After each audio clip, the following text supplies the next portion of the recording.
The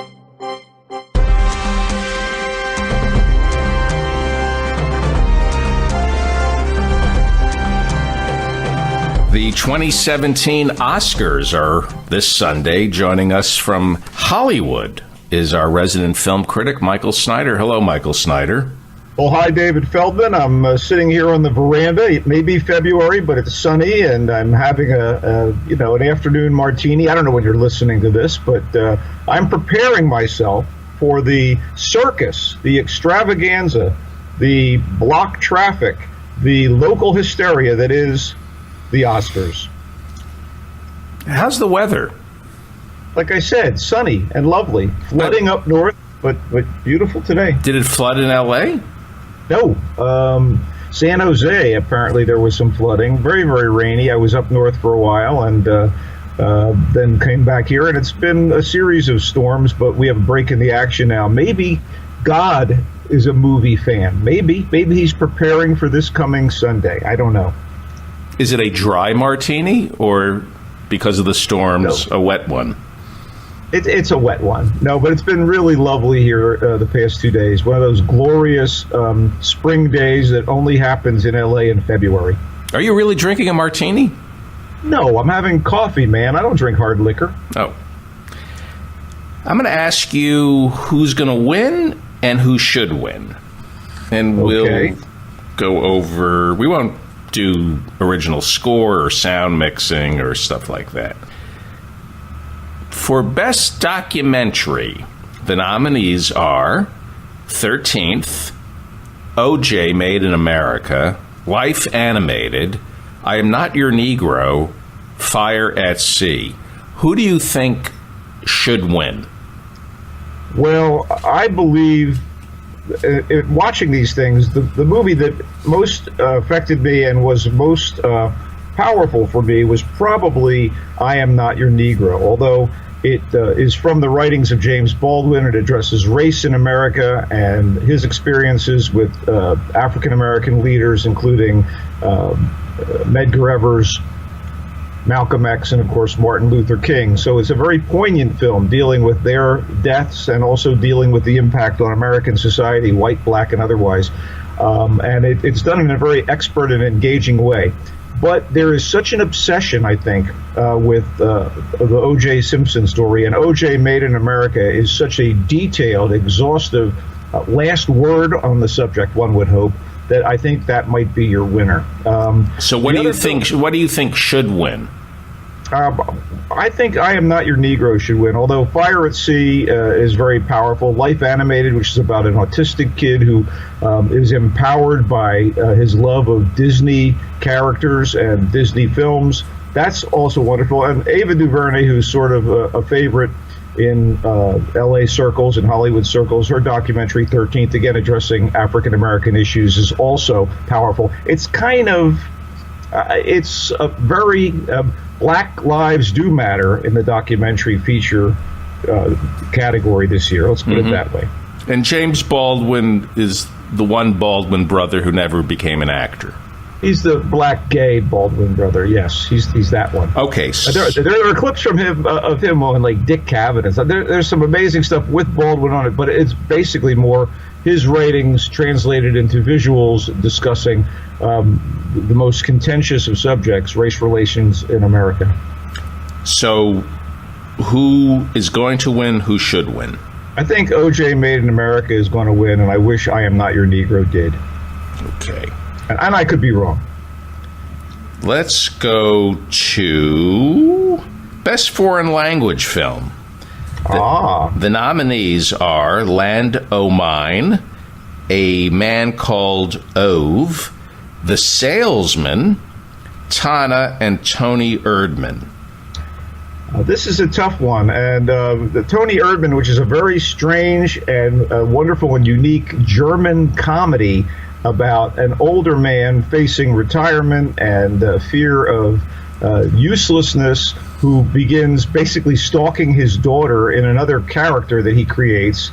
It's been getting great reviews, and it's a very strange and wonderful film, but it gets to be a bit much. The Salesman, on the other hand, which is about a a Tehran-based actor and his wife who are performing a version in, Persian of Death of a Salesman, and confronted with various issues, including an assault on the wife, has an inside track insofar as Oscar voters may be very angry that the director of the movie has been basically kept out of America to this point because of the Donald Trump anti-immigrant edict. And so there's going to be a big vote in favor of The Salesman, which is a wonderful film, by the way. A Man Called Ove is a very strange and interesting Scandinavian film about a very cantankerous man who develops a certain measure of warmth over time with his new neighbors. But for me, the most effective and potent of all of these films is Land of Mine, which is a message movie that involves a very true and very horrific circumstance. At the end of World War II, Denmark had to deal with the problem of all of the mines that the German army had planted on the shores of Denmark, on their beaches. And so they tasked young German POWs to, by hand, dig these things up with some horrific results. Many lost lives and limb. And this movie is all about that relationship between a Danish officer who basically has a chance for vengeance by putting these guys out there, and the morality of doing this after the war when they should probably be shipped home. Land of Mine really blew me away. It's one of my favorite films of last year. So I wish... In defense of the Danish, they had asked the Nazi POWs, what do you love? And they said, Mein Führer. Yeah, I see. So, hey, hang on for 1 second. Let me bask in the glory of that. That's a stretch. Did you really actually recently win an award for writing? Then again, you were writing for a foul-mouthed dog puppet, but is that true? I might have won a Writers Guild Award on Sunday. Yes. Oh, Mazel Tov, man. Nice. Thank you. But that was not your best work just now. No. In the realm of the foreign language film, it could go to The Salesman. It would be just. I don't see Tony Erdmann's too freaky for the voters to have been able to get behind, but I wish. Why is Tony Erdmann freaky? It's just a bizarre film. The character and the performance of the older man is remarkable, but it becomes a draining circumstance. You begin to feel like the daughter almost being stalked by this character. It's a long film too, so I think Oscar voters may balk at that. Okay, and we'll see. And Tana? Tana, I did not see, to be honest with you. To be fair. Okay. The nominees for Best Foreign Language Film are Land of Mine, A Man Called Ove, The Salesman, Tana, Tony Erdmann. Who's going to win? I think The Salesman is going to win, and I kind of hope Land of Mine does. Okay. And remember, let's do a quick caveat, a little disclaimer. I hate all award ceremonies in the arts, all award shows. I don't like the idea of pitting artists against one another when the public and the experts, meaning the critics, without patting myself on the back, they're the judges of quality, and turning this stuff into a competition never sits well with me. It's the Oscars, the Emmys, the Grammys, self-congratulatory wank fests on TV as we see talent paraded across the screen and people faking enthusiasm when they lose, and I don't buy into it. But that said, let's proceed. I have an idea for a movie very quickly, and then we'll get to Best Animated Feature. I was reading about the very first Oscars held in the Roosevelt Hotel. They were invented by Louis B. Mayer because he was trying to fight the craftspeople from unionizing. And this was designed, the award ceremonies was designed to vanquish solidarity, to divide and conquer, have everybody competing against one another. But it was also the dawn of sound. And they gave a special award to the jazz singer that year because it was the first talkie and the only talkie. And they also had the first and last award for best titles. All the nominees were from silent films. And there was somebody who got an award for best title design. And then everybody who showed up at the very first Oscar didn't come back for the second because talkies. We always talk about how quickly things are moving with technology. Look how fast that happened in Hollywood, the transition from talkies to sound. In 1 year, people who worked in silent movies were done. I think that would make... Has there been a movie made about the very first Oscar? I don't believe so, but... Wouldn't that make a great remake of the movie, The Oscar? It would be crazy. You know, I can't believe this. Back then, in the early days of Oscar, I won for Best Font. That's right. It was a strange Gothic font, but those placards between scenes, they were award-winning. I can't imagine the whole idea of best title cards, but there you go. It would make an interesting movie. I also recommend people see the movie The Oscar, which is up there with Beyond the Valley of the Dolls. Stephen Boyd stars in The Oscar, I think. So funny for all the wrong reasons. But it holds up. Hey, Stephen Boyd was the Channing Tatum of his day. I'm not kidding, man. Which is what's more enjoyable, Beyond the Valley of the Dolls, Showgirls, or the Oscar? I'm going to say the Oscar. I think Beyond the Valley of the Dolls, because Roger Ebert, who basically wrote the script on that, went bonkers on it, and I just think the characters are so beautifully forged. Showgirls, on the other hand, does have a lot of lithe bodies. So if you're interested in lithe bodies and seeing Kyle MacLachlan in the worst performance of his career, or maybe performing the worst script he was ever handed, the Showgirls works, but the Oscar has its own special hilarity. Mm-hmm. I can't get through Showgirls, and everybody tells me it's the absolute best for worst. Now, you know, if you like Gina Gershon, it's a classic, but I would just as soon watch her with Ms. Tilly in Bound. Now, there's a movie to enjoy. And again, I will reiterate, Beyond the Valley of the Dolls, to me, is the most fun of those three films. Is Joey Pants in Bound? Yeah, absolutely. Oh, that's a good movie. Joey Pantoliano and the wonderful Jennifer Tilly, who I have the good fortune to have spent a little time with due to a mutual friend of ours, Mark Thompson. And she is an absolute dream and a lot of fun. And she's in that film with Gina Gershon, and it is a treat. So if you want to have a little softcore fun, I would recommend you watch Bound. And if you want to just laugh, Beyond the Valley of the Dolls is terrific. Right. Great camp. Somebody out there should write a movie about the very first Oscars. Right? Hey, come on, you're an award-winning writer. I'm a decent writer. I've won an award or two. Well, write that. I came up with an idea for a Broadway musical. We're deep in the show now, so I'll name drop. I was having dinner with Nathan Lane, and yes, I'm bragging, and we were talking about Beyond the Valley of the Dolls, and I said somebody should option Beyond the Valley of the Dolls and turn that into a musical. That would make an amazing musical. Right? That would be fantastic. I can't imagine. And he agreed with me. Nathan Lane as Neely O'Hara, though. I just can't. God, you got a great memory. Best Animated Feature. The nominees for Best Animated Feature are Kubo and the Two Strings. I hope I'm pronouncing this right.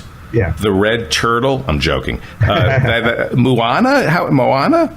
Moana. Absolutely. Moana. My Life as a Zucchini, The Red Turtle, and Zootopia. Wow. You know, all of these films have their merits. They're pretty fantastic. It's a great and wonderful selection this year. Kubo and the Two Strings is the work of the same people that have done a few things with Henry Selick in the past, I believe. It's a mythic hero's journey story with an Asian flavor to it. And it's gorgeous, although it's a little dark, and so presenting it in 3D with those 3D glasses filtering the image kind of diminished the film for me when I saw it. But it's a wonderful film. Moana is part of the Disney Renaissance with some good songs and a Polynesian princess as its central figure, and also The Rock. My Life as a Zucchini broke my heart. It's about an orphan kid dealing with life in a rather friendly orphanage, but having a tough time fitting in and finding the companionship and love that he always lacked as a neglected child. That's, I believe, Swiss French. And to tell you, 3 tears on the Snyder cryometer as I watched my life as a zucchini. And in fact, the original French-Swiss title is My Life as a Courgette. It's his nickname, zucchini, or in the French, courgette. The Red Turtle is a lovely fable about a shipwrecked guy and his relationship to a turtle and eventually a mate that he finds on this island. It's the work of I believe maybe French or Belgian animator in conjunction with Studio Ghibli out of Japan, Hayao Miyazaki's company, the people that have brought you things like Spirited Away. And finally, Disney has 2 wonderful films in the selection. Zootopia, which is a great, it's a parable about race relations, but it's also funny animals living in a strange anthropomorphic fashion in their various neighborhoods, different species trying to get along, and also a little crime film noir as a young bunny, a female bunny, wants to be part of the police force, which is basically dominated by big, brutish animals like oxen. And she hooks up with sort of a tattletale fox, and that's her tipster, and they basically try to solve political corruption in this Zootopia. I think that's going to win. It would merit a victory, but in my heart of hearts, I thought My Life as a Zucchini was the most moving and effective of all of these films. Okay, so the nominees for Best Animated Feature Film are Kubo and the Two Strings, Moana, My Life as a Zucchini, The Red Turtle, and Zootopia. Who should win? I wish in my dream world that My Life as a Zucchini would win or tie with Zootopia, because I really love Zootopia, and I hope and think that's going to win. Zootopia. By the way, how do you usually do? We do this once a year, and I never go back and find out if you were able to predict who should have won. Well, I want to find out if you were right about who should have won. Yeah, I wish we could figure that one out. Gosh, how do you? It's a conundrum. How do you usually do on these polls? When I'm sitting with people and watching the Oscars, and we have little ballots and stuff, I'm generally number 1 or 2 in 20 people to get the actual winners. Unfortunately, I am subjected to this, and there's usually some kind of prize that people get at the various parties and gatherings I go to on Oscar night. But, it's a modest situation. I got some replica Oscar a couple years ago because I nailed it, baby. Sometimes I get them all. Let's go to Best Adapted Screenplay. The nominees are Moonlight, which won the Writers Guild Award, Lion, Hidden Figures, Fences, and Arrival. Okay, let me think this one out, because I have my own druthers as usual, and I know who's going to win. You do? Sure.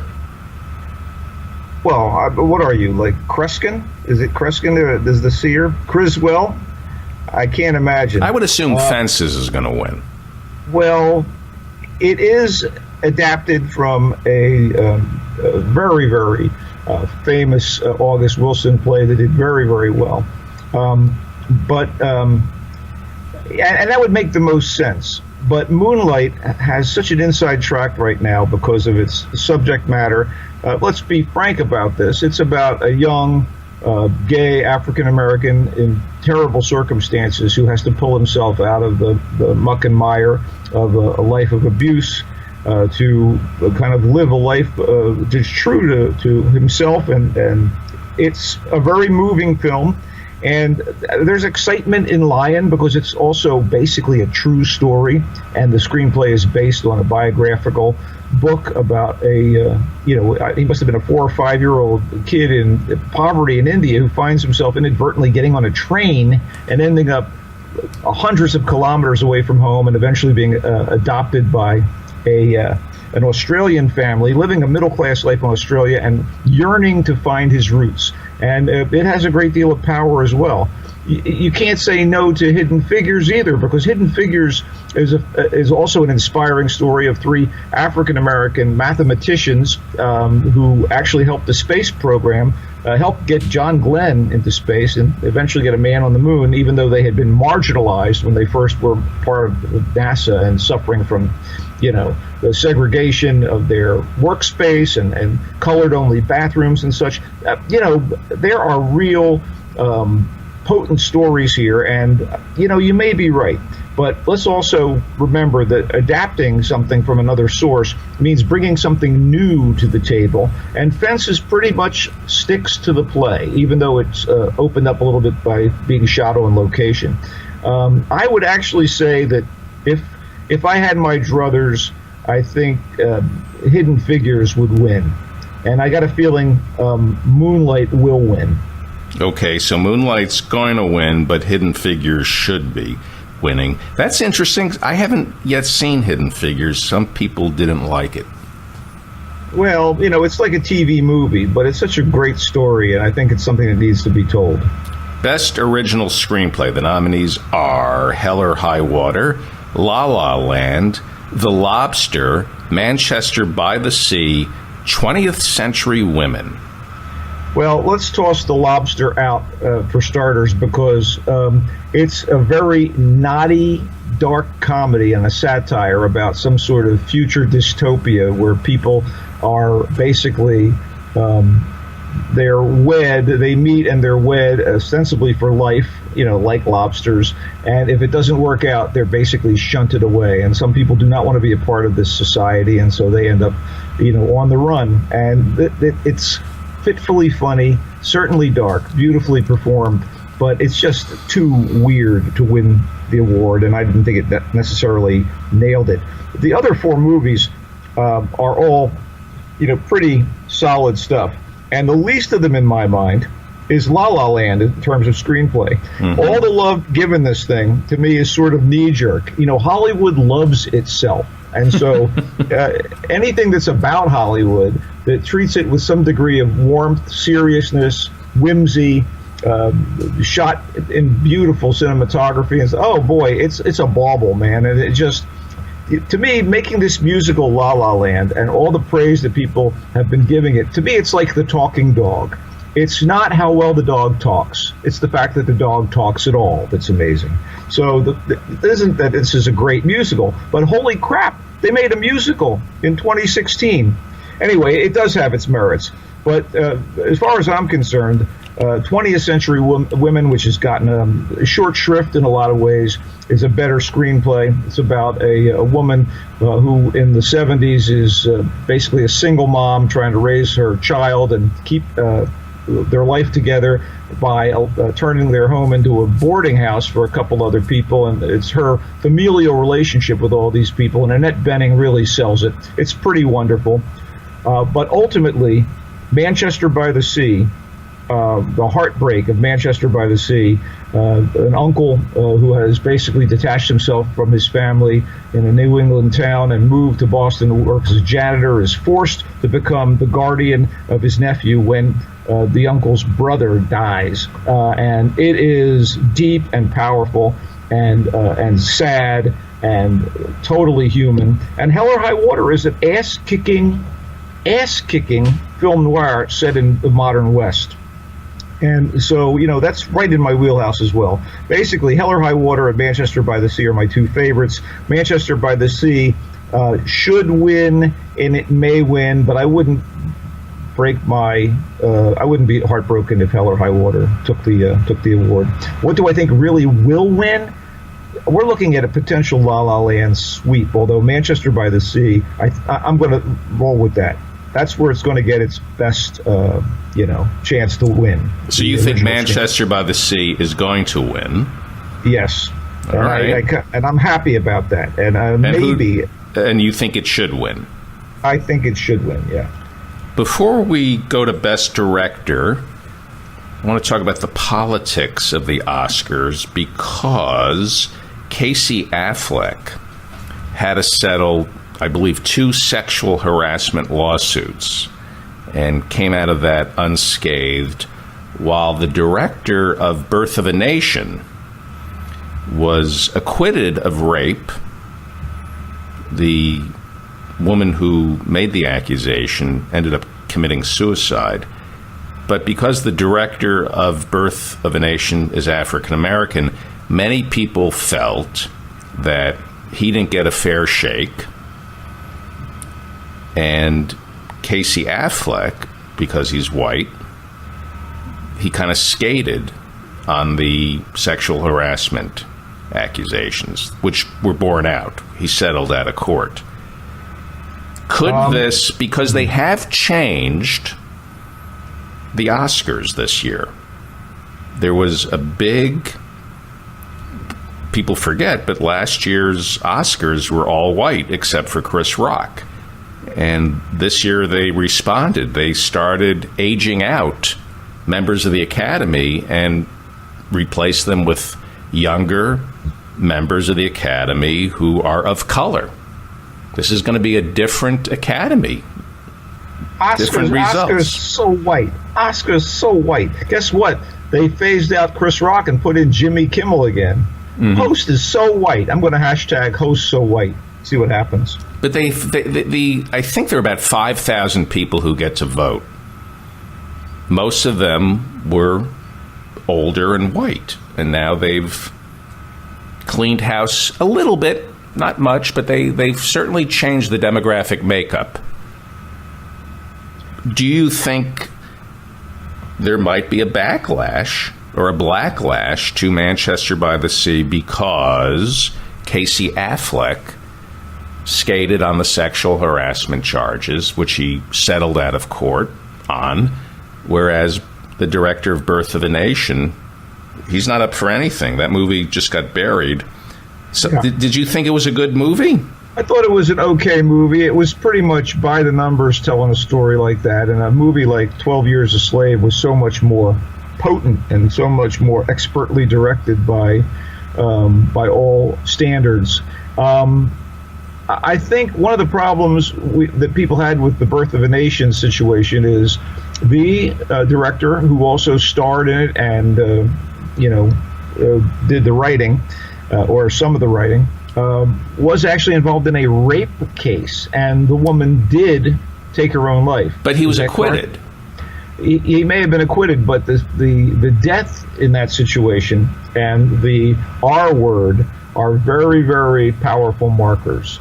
And in this movie, there are sexual assaults, and I think that a lot of people may have really blanched at that. Whereas in the case of Casey Affleck, privileged guy, is aggressive toward women. Nobody actually gets raped, or we have no evidence of such. And so, there's that. But we also have a situation whereby, as good a film as it is, there is still maybe a bit of a taint there. Nonetheless, they show a taint in this movie? You and your lingo, you and your argot, you and your slang, my friend. Argot. I know. You've tainted our little tete-a-tete here, but there you go. I won't mention Ben Affleck's recent movie, which was absolutely horrible. It was terrible. And hey, by the way, if I may, you're going to get Affleck and you're going to get Matt Damon with Jimmy Kimmel as your host. So get ready for it anyway. The reason I brought up the politics and the demographics of Oscar is I noticed Mel Gibson is nominated for Best Director. And I wonder if that's because the demographics of the Academy changed this year. I can't imagine the original gangsters of the Oscar nominating process giving Mel Gibson any slack for his anti-Semitism.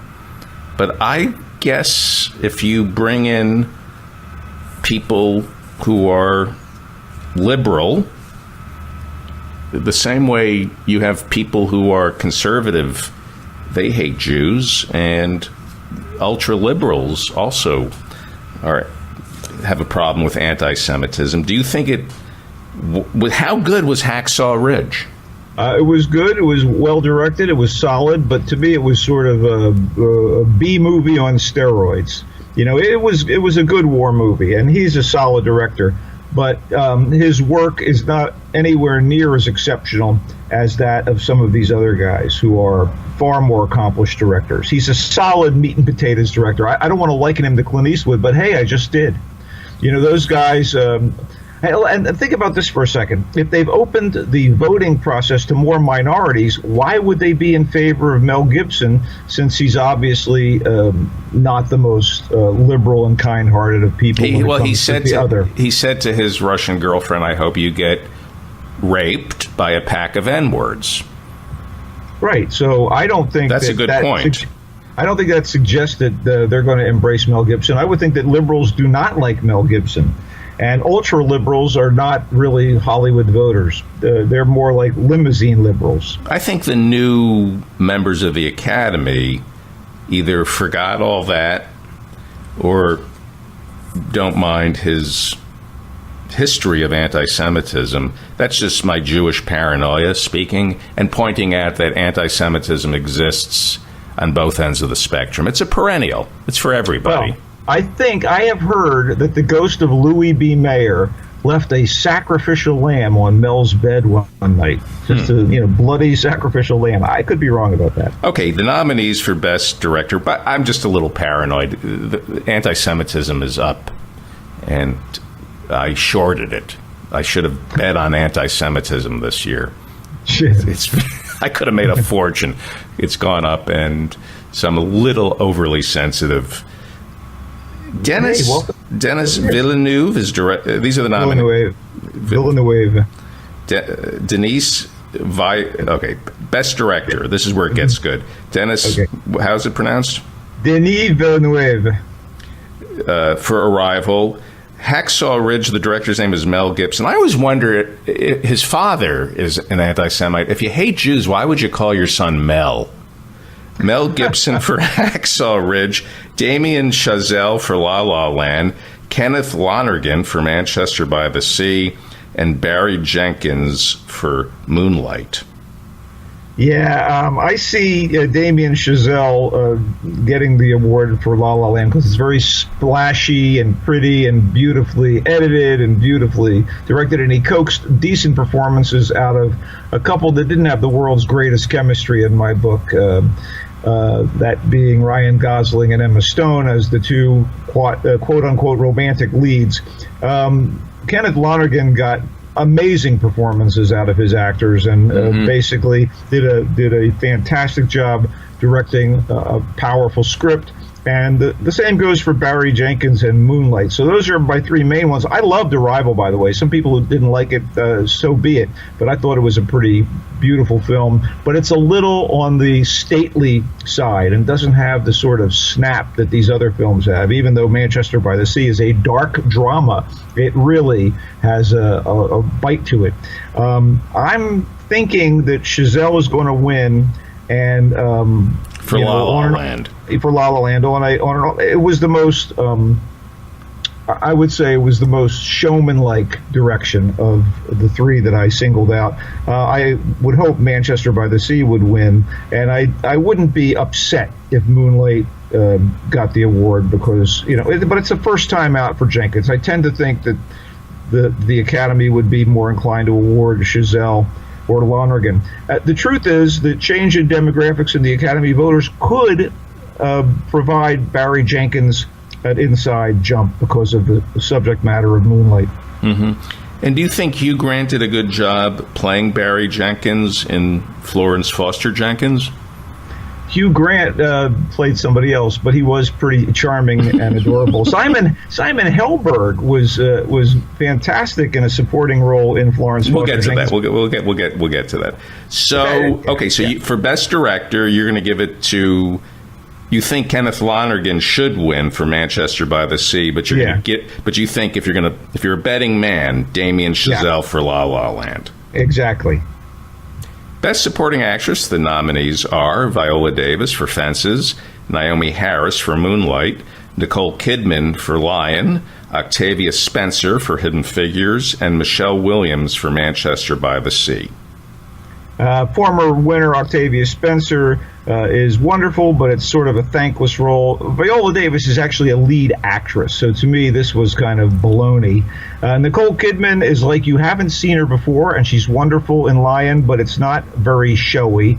Naomi Harris plays a very troubled woman in Moonlight, and Michelle Williams. We talked about the Snyder cryometer, about My Life as a Zucchini. Mm-hmm. Michelle Williams got 4 tears on the Snyder cryometer. That scene when she's with her child and she runs into Casey Affleck? The last scene they have together, I literally felt the tears springing out of my eyes. I am not joking. I am not trying to be a wimp here. It's a very, very brief time on screen in Manchester by the Sea, but Michelle Williams gives the performance of a lifetime in it. And people who liked her in My Week with Marilyn, what are you, crazy? That wasn't Marilyn Monroe. This was fantastic. But I do believe that Naomi Harris, British actress who's done a lot of cool things, including playing the new Miss Moneypenny in the Bond films with our hero, the most recent of the James Bond superstars. She is so good in Moonlight. You know, Daniel Craig may make eyes at her, but in this movie, Moonlight, she comes into her own. Fantastic performance. I think she's going to win, but I think Michelle Williams should win because it was just jaw-droppingly good. Michelle Williams should win. Oh, hang on, I did this wrong. Because I'm going to bet. I'm betting. Oh, stop. I am. I'm going to... Don't pull into your web of gambling hysteria. I'm going to a party, an Oscar party, and I'm going to use your determinants here. So you say Naomi Harris is going to win. Yes. But you think Michelle Williams should win. Should win, yes. All right. Best Supporting Actor.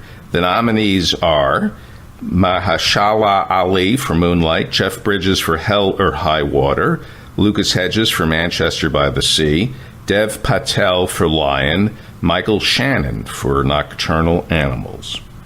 Michael Shannon is one of my favorite actors, half lead actor, half character actor. Nocturnal Animals, as lovely as it was, beautifully directed by Tom Ford, was not a great script in my book. And as good as he is, I don't think that has enough oomph to have any impact. Dev Patel is a wonderful young actor. We've seen him do a lot of different things lately, including obviously starring in Slumdog Millionaire, but also as a supporting actor on TV's The Newsroom. He can do a lot, and he's wonderful in Lion, but it wasn't that challenging a role. Lucas Hedges, young actor, Manchester by the Sea, my favorite film of the year amongst all of these, if we don't talk about the ones that fell through the cracks.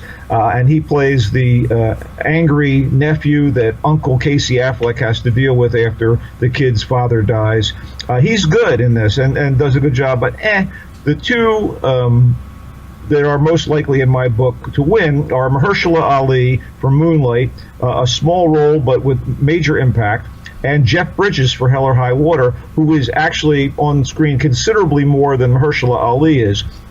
There's a lot of money on Mahershala Ali, and in fact, I love the coverage and the acknowledgement he's getting. He's been a hardworking actor in television and film for the past 6, 7, 8 years. And he also has, in fact, the longest first name of any renowned actor I've ever come across. It has been shortened to Mahershala. I cannot even easily pronounce his full first name, which was used, by the way, when he was on the wonderful sci-fi show, The 4400. The titles would come up, and his name would stretch across the screen. They couldn't even get the Ali in. They could barely get it in. It has 4,400 characters in it. It does. He's a wonderful actor. He's also one of the lights in Netflix's Luke Cage show. He's in Hidden Figures. He's the guy I think that's going to win, but I think Jeff Bridges should win. Really? But I would. Yeah, but you could flip them. Maybe Jeff Bridges will win, and Mahershala Ali should. Well, you have win. to make a choice. Oh, good Lord! Hollywood loves its longtime heroes. I will say, because I'm going to go with Mahershala Ali is going to win, and Jeff Bridges should win. Best Actress, the nominees are Isabelle Huppert for Elle, Ruth... Huppert. I'm sorry? Huppert. Isabelle Huppert. Isabelle Huppert for Elle, Ruth Negga for Loving, Natalie Portman for Jackie, Emma Stone for La La Land, and Meryl Streep for Florence Foster Jenkins. Well, it's a hilarious performance by Meryl Streep and poignant, but that was just sort of like a rubber stamp. Hey, we're going to put her in there. That's not a very good film. You know, I mean, it was entertaining. Let's step back a second. It was entertaining, but it's not a great film. And it's Meryl Streep being Meryl Streep. Emma Stone is very good in La La Land and has a wonderful scene during an audition where she does one of these half-ass songs that are inferior to everything but the song City of Stars in this libretto. But she's very good in it. But, you know, she doesn't have she's not Ethel Merman, she's not Sid Charisse, she's not Audrey Hepburn. Natalie Portman in Jackie gives a great performance, but I think that people are probably going to say, hey, we've seen the story before. Isabelle Huppert, she's a foreigner. If she was to win this, it would be a major upset. It's a fantastic performance, but it's nothing beyond what she normally does. I'm not going to call her as rubber-stamped a nominee as Meryl Streep, because this is a foreign film with subtitles. Admittedly, it's a movie that's been directed by a very beloved international director, Paul Verhoeven, and its subject matter, a woman who is raped and ends up becoming complicitous with her assaulter, with her attacker, is certainly some tough stuff. To me, the best performance of the 5 of these was probably Ruth Negga in Loving. Mm-hmm. And she has an actual outside chance of winning this one because everybody else should cancel one another out. But I fear Emma Stone will win, even though Ruth Negga should. So you're saying that Ruth Negga should win for Loving. Right. And Emma Stone might win for La La Land. Right. And Natalie Portman gives a great performance and is well loved in Hollywood circles. But I think that, you know, it's something very low-key about her performance. Well, who do you think is going to win? Because I'm putting money on this. You cannot do this to me. I'm not going to be responsible for your bankruptcy. Who's going to win? I'm going to say Emma Stone is going to win because there are too many La La Land enthusiasts out there. All right. I hope Ruth Negga. For Best Actor, the nominees are Casey Affleck for Manchester by the Sea, Andrew Garfield for Hacksaw Ridge, Ryan Gosling for La La Land, Viggo Mortensen for Captain Fantastic, and Denzel Washington for Fences. Denzel Washington does a role I believe he actually did on Broadway. I'm not really certain about that, so don't quote me. Well, he did it. I don't know if it was on Broadway, but he definitely did it in the theater. Yeah, and I believe he won a Tony for it as well. He's great in this thing, but, you know, it's just something he's done before. Ryan Gosling learned to play the piano like a jazz musician for La La Land. Kudos, Ryan Gosling. Yeah, you know, he's good in this thing, and there is this, like, landslide that could happen for La La Land. Viggo Mortensen, I think, gave... he and Casey Affleck gave, to my mind, the best performances of these 5 actors. And Andrew Garfield, I think, is just going to get lost in the shuffle. You know, it's solid work from him. Hacksaw Ridge was a good, like I said, almost a B movie, but so well done for what it was, a war movie. I think he's kind of fallen by the wayside. So to me, Viggo Mortensen, as good as it was, not enough kind of momentum for him to win the award. So then it comes down to Washington, Affleck, or Gosling.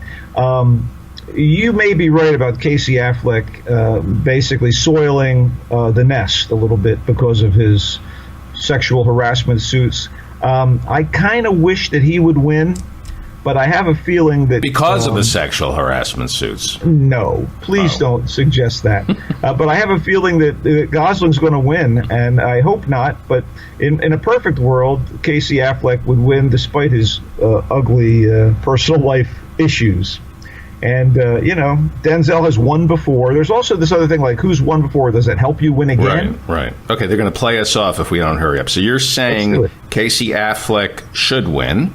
And Ryan Gosling will win. And finally, Best Motion Picture. The nominees are Arrival, Fences, Hacksaw Ridge, Hell or High Water, Hidden Figures, La La Land, Lion, Manchester by the Sea, and Moonlight.